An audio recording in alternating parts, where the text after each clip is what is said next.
Salamlar. Gəlin 10-cu sinif üçün keçirilmiş buraxılış sınaq imtahanı 4-ün ingilis dili suallarına baxaq. Başlayıram 5-ci sualdan. The spring fair will take place in the schoolyard on April 20. Parents and students are welcome. The fair begins at 10 a.m. and ends at 4 p.m.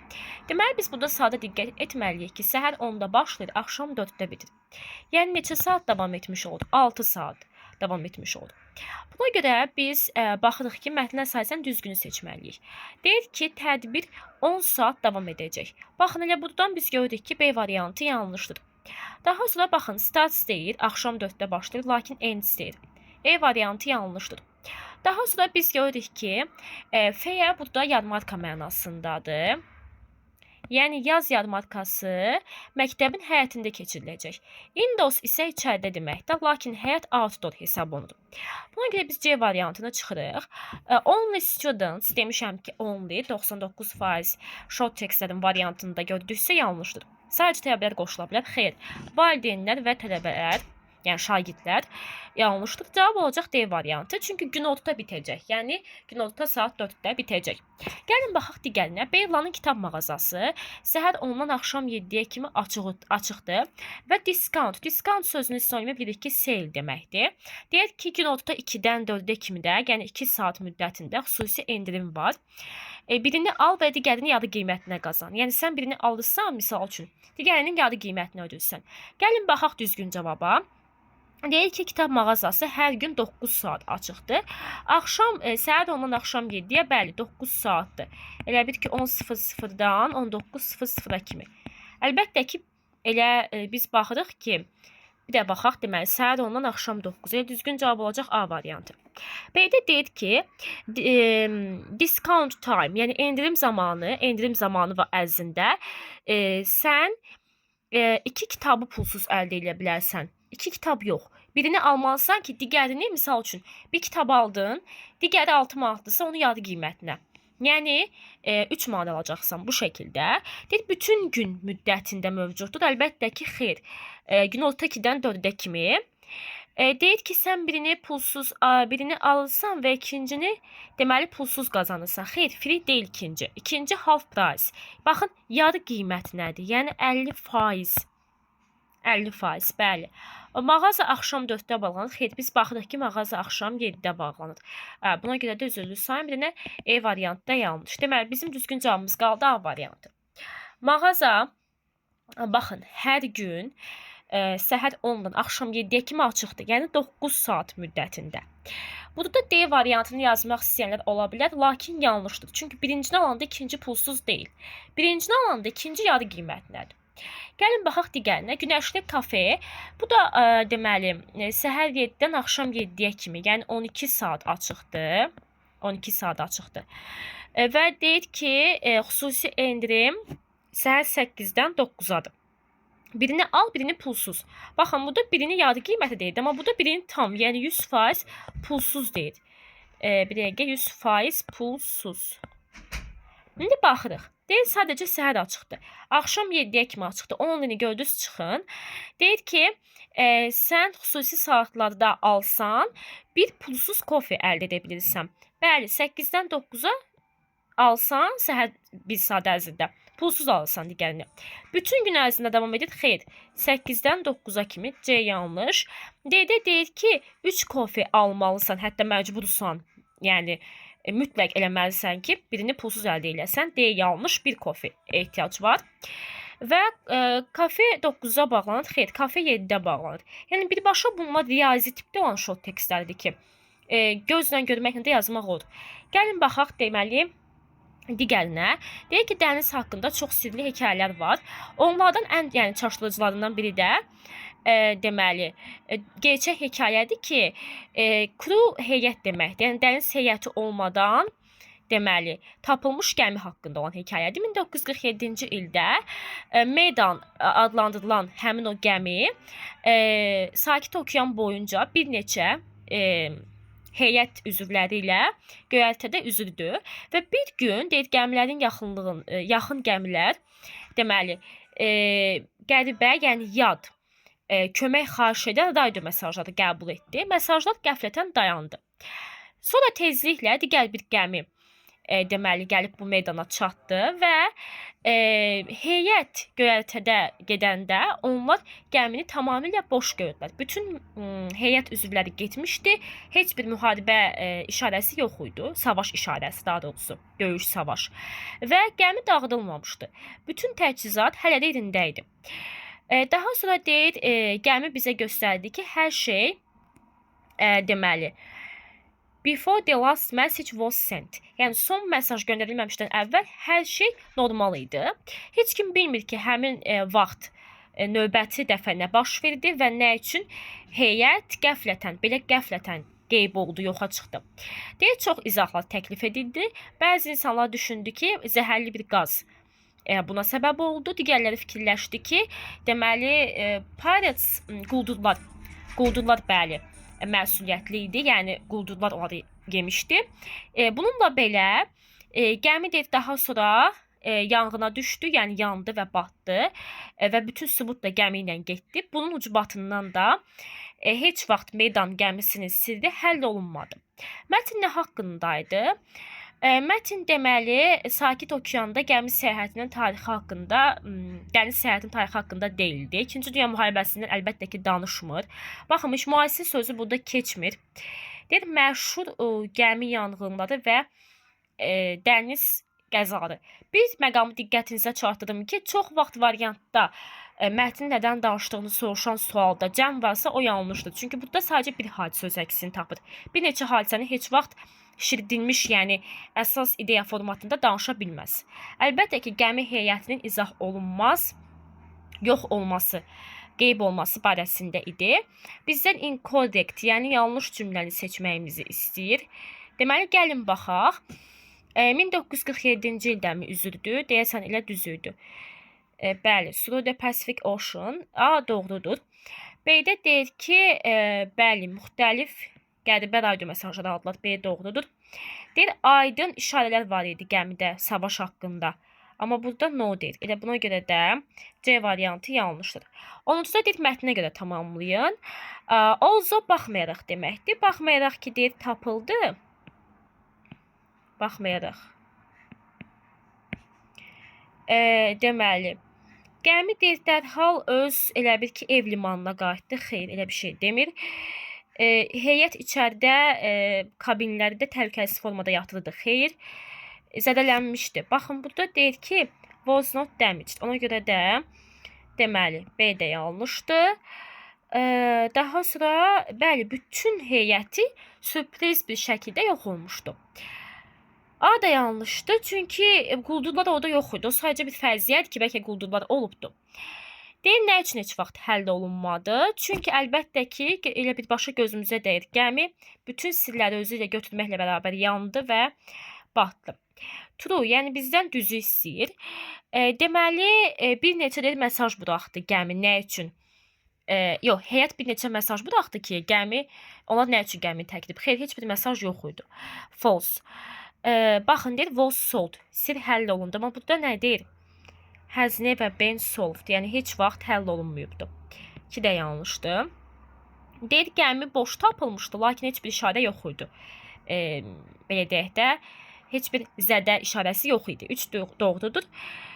Bir də deyir ki, gəminin də o axırıncı hissəsi göstərdi ki, hər şey sonuncu mesajdan əvvəl bəli, normal idi. Ona görə də cavab olacaq burada 3-4. Mətn məncə kifayət qədər asan idi. Gəlin baxaq qrammatikaya.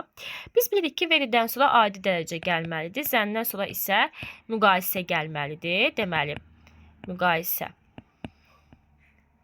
Gəlin baxaq. Zəndən sonra müqayisə gəlməli olduğu üçün biz burada easy-ni çıxaq.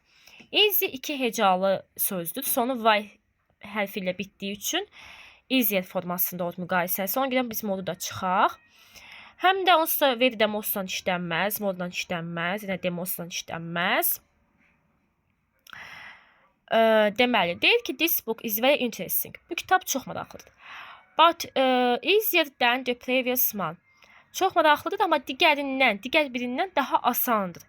Yəni, burada ən o vaxt qoyardıq ki, özündən sonra isim gəlsin. İsim yoxdur deyə deməli, biz burada article yazmırıq, götürürük D variantını. Gəlin baxaq digərinə. Biz bilirik ki, when-dən sonra hər iki tərəf keçmiş sadə zamanda ola bilir və yaxud da keçmiş davam edici keçmiş sadə zamanda ola bilir. When-dən sonra gələcək gəlməz. Keçmişlə indiki özü uzlaşmır. İndiki ilə keçmiş yenə özü uzlaşmır. Və keçmişlə indiki özü uzlaşmır. Cavab qaldı B. Qısa müddətli hərəkətdir. Biz çatanda onlar iclası bitirirdilər artıq. Bəli. Gəlin baxaq digərinə. Cəm isimləri istəyir. Avtomatik news bilirik ki, sayılmayan sözdür. Intelligence də həmçinin. Deməli 4-ü, 1-i biz çıxırıq. Əlbəttə ki, measles-da xəstəlik halda olduğu üçün sayılmır. Yolxucu xəstəlikdir, bəli. Ona görə də bizim düzgün cavabımız qalır 2, 3, 5. Daha sonra biz bilirik ki, tək ada adları ilə D artiklı işlənmir. Lakin ada sözünün özü sayətlə tələffüz olunur və sayıla bilən tək isimdir deyə N artiklı olmalıdır. Okean sözünün də qabağında D olmalıdır. B variantı qalır. Digər tərəfdən biz baxırıq ki, burada bizim iki ismimiz var. Əsas isim ikincidir. Few cəmdən işlənir, yanlış. Advice, yəni sayılmayan, sifət sayılmayan isim sifətin qabağında artikl olmaz. Zaten 1-2-ni çıxırıq. Deməli 5 düzdür ofdan əvvəl cəm. Maçdan sonra ikinci sözümüz cəm olmaz, sayılmayandan işlənir. Meyildən sonra ikinci ismimiz əsasdır. Cəm ola bilər, yəni 3 düzdür burada. Bir də 5 düzdür. Cavab olacaq B variantı. Digər tərəfdən biz baxırıq ki, advice sayılmayan isimdir. Deməli, və burada da xəbər var. Xəbərdən əvvəl əlbəttə ki, biz şəxs əvəzinin adlıq halını qoymalıyıq. Ona görə də biz bunu gəlin, deməli, içsi çıxaq. Advice səhdəlisə onu əvəz edən təkdə olacaq. Hözdən sonra isim gəlməz, ona görə D-dir. Əgər sən onun bütün məsləhətini izləsən, bu sənin dilini, yəni danışdığın dilini inkişaf etdirməyə kömək edəcək. Gəlin baxaq digərinə. Biz bilirik ki, million sözünə S bitişməz. Əgər of birləşməsi yoxdursa, sadəcə of olanda S bitişə bilər. Düzgünü istədiyi üçün biri çıxırıq. Deməli, 50-50-dir. Birbaşa birdən yuxarı miqdar saydan sonra isim cəmdə gəlməlidir. 2 doğrudur. Biz baxırıq ki, əgər miqdar sayı isimdən sonra gəlirsə, D artiklına ehtiyac yoxdur. 3-ü çıxırıq. Digər tərəfdən baxırıq ki, 100 sözün qabağında E artiklı çatışmır. Çünki 100 million sözləri cəm isimlərlə işlənir. Lakin özündən qabaq artiklı olmalıdır. Ona görə düzgün cavabımız qalır B variantı. Burada isə bizdən yanlışı istəyir. Deməli, burada biz hal və hali sözlərini görürük. Olduqca maraqlı sualdır. Hali yüksək dərəcədə deməkdir. Hal isə yüksək deməkdir. Yəni, belə deyək də, gözlə baxanda yüksəkdə gördüyü nəysə o mənada, yəni uca mənasında. Deməli, a lot of high buildings düzdür, çünki a lot of cəmlə işlənir və yüksək binalar deyə bilərik. A-da mənası odur ki, özü haqqında yüksək dərəcədə düşünür həmişə. A da doğrudur. Daha sonra biz baxmalıyıq ki, hardly demək olar ki, yox deməkdir. Deməli, demək olar ki, yox. Lakin deyirsən, universitetə qəbul olmaq üçün hard, study hard, yəni gərgin səylə çalışmalısan. Elə cavab C variantıdır, səhv. Deyir ki, mən son vaxtlar yaxşı yatmamışam. Lately, bəli, bitmiş zamanla işlənir. İndiki bitmişlə. Nearly isə təxminən deməkdir. Deyir, təxminən 3 ildir ki, o ingilis dili oxuyur, yəni o üzrə təhsil alır, doğrudur. Gəlin baxaq definitionlara. Deməli, bilirik ki, properly uyğun deməkdir. 4-də olacaq D variantı. Elə düzgün cavabımız sadəcə B-dədir. Bir də bəli, A-dır, deməli. 2-də biz bilirik ki, brick kərpicdir. Yəni, binanın divarlarında istifadə olunur. 3-də relief, bəli, rahatlamaqdır, komfort. Yəni, rahatlıq tapmaq. 4-də də D-də düzgün ardıcıllıqla sırayla. Yenə baxırıq ki, biz burada fazə və fözə sözlərini görürük. Gəlin nəzər yetirək. Fazə, deməli, məsafə baxımındandır. Məsafə və zaman baxımından daha uzaq deməkdir. Fözə isə əlavə deməkdir. Burada isə information sözü yadınızda saxlayın. Ümumiyyətlə, çox vaxt isimləri ilə fözə işlənir. Yəni, əgər əlavə məlumat əldə etsin, zəhmət olmasa, dərhal mənə göndər və yaxud cəld mənə göndər. Ümumiyyətlə, burada da xəbər olduğu üçün biz zərf yazmalıyıq. Baxırıq ki, lately olmaz, təcrübəyə görə olmaz. Deməli, information sözdə further information olar əlbəttə ki. Eynidən sonra article gəlməz zaten. və A variantı da tərcümə ilə uyğun gəlmir də. Mənə daha uzaq informasiyam varsa. Fazə vaxt baxımından daha gec, məsafə baxımından daha uzaq, amma fözə əlavədir. Əlavə informasiya əldə etsən, dərhal mənə göndər, zəhmət olmasa. Gəlin baxaq digərinə. Deməli biz bilirik ki, valin hər iki tərəfi keçmiş davam edicidə işlənə bilir. Aynen ay birinci şəxsin təki, sənan da üçüncü şəxsin təki, hər ikisi ilə vozla işlənir. Burada yəni sonunda esi çatmır. Misal üçün, həm də while hər iki tərəfdən iki saylı zamanla uzlaşmır. Yadınıza saxlayın. Deməli, indiki bitmişlə keçmiş sadə since olmasa uzlaşmır. Keçmiş sadədən ki davam edici uzlaşmır. Bir də yenə indiki bitmiş davam edicidən keçmiş sadədə uzlaşmır. Yəni while-ı gördünüz 99,99% hər ikisi keçmiş davam edicidir. Eyni anda olan hərəkətlər, arkan, ərkan. Gəlin baxaq, vəkumda tosturanlamaq deməkdir. Deyil, sənan xalçanı tosturanlayarkən mən də axşam yeməyi bişirirdim. Deməli, biz bilirik ki, yəli halda birdən yuxarı müdət sayı varsa S apostrof, yəni S bitişməlidir. Bir doğrudursa, gəlin bu iki variantı çıxaq. Mən sözü yoxdur, əlbəttə ki, men apostrof S olmalıydı. Və yaxud da ki, sadəcə mən apostrof S. Ona görə biz ikini də deməli, çıxaq. Bir dəqiqə biz biri çıxmışdıq da bayaq. Mən bayaq ikini çıxmışam. Hə, biri olmayanları.